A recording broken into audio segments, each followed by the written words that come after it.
നമസ്കാരം. ഒരു ലോട്ടറി അടിച്ചാൽ ആരുടെ ജീവിതമാണ് മാറിമറിയാത്തത്?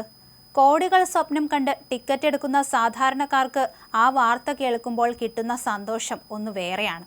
എന്നാൽ താൻ പോലും അറിയാതെ ലോട്ടറി അടിച്ചെന്ന് പറഞ്ഞ് ഒരാൾ തട്ടിക്കൊണ്ടു പോകപ്പെട്ടാലോ? ഭാഗ്യം ഒരു വില്ലന്റെ വേഷം കെട്ടിയ അങ്ങനെയൊരു അമ്പരപ്പിക്കുന്ന സംഭവം നടന്നിരിക്കുന്നത് പാലക്കാട് കഞ്ചിക്കോട്ടാണ്. സിനിമയെ വെല്ലുന്ന ട്വിസ്റ്റുകളിലൂടെ ഒരു വാഹന വ്യാപാരി കടന്നുപോയ ആ ഞെട്ടിക്കുന്ന യാഥാർത്ഥ്യം. ഈ കഥയിലെ നായകൻ ബിനു ആണെന്ന് പറയാം. കഞ്ചിക്കോട് KTC ജംഗ്ഷനിൽ വാഹന വ്യാപാരം നടത്തി ജീവിതം മുന്നോട്ട് കൊണ്ടുപോകുന്ന ഒരു സാധാരണക്കാരൻ. മെയ് 28-ാം തീയതി ഒരു രാത്രി ചില ബന്ധുക്കൾ വിളിച്ചതനുസരിച്ച് അകത്തേത്തറ ഭാഗത്തേക്ക് ബിനു പോവുകയായിരുന്നു.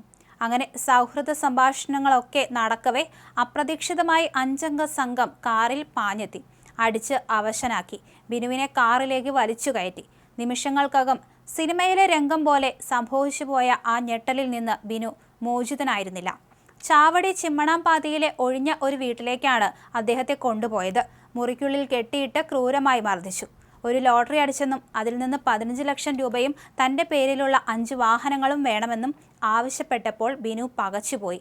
തനിക്ക് ലോട്ടറി അടിച്ചെന്ന് ആരൊക്കെയോ തെറ്റിദ്ധരിച്ചിരിക്കുന്നു. എന്നാൽ രക്ഷപ്പെടാൻ ഒരു മാർഗവും കാണാതെ അദ്ദേഹം പകച്ചു നിന്നു. മെയ് 30-ാം തീയതി ഉച്ചയ്ക്ക് സംഘം പുറത്തുപോയ തക്കം നോക്കി കൈകളിലെ കെട്ടുകൾ സ്വയം അഴിച്ച് സാഹസികമായി അയാൾ ആ വീടിൻ്റെ മതിലുകൾ കടന്നു. ജീവനും കൊണ്ട് ഓടി അടുത്തുള്ള ഒരു സ്വകാര്യ കമ്പനിയിൽ അഭയം തേടി. എന്നാൽ വില്ലന്മാർ പിന്നാലെ എത്തി. ഭാഗ്യവശാൽ കമ്പനി ഉടമയും തൊഴിലാളികളും ചേർന്ന് ബിനുവിനെ രക്ഷപ്പെടുത്തി.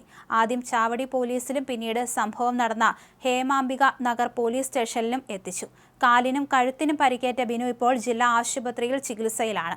തട്ടിക്കൊണ്ടുപോയ സംഘം ബിനുവിൻ്റെ കാറും കൈക്കലാക്കിയിട്ടുണ്ട്. പോലീസ് അന്വേഷണം ആരംഭിച്ചു.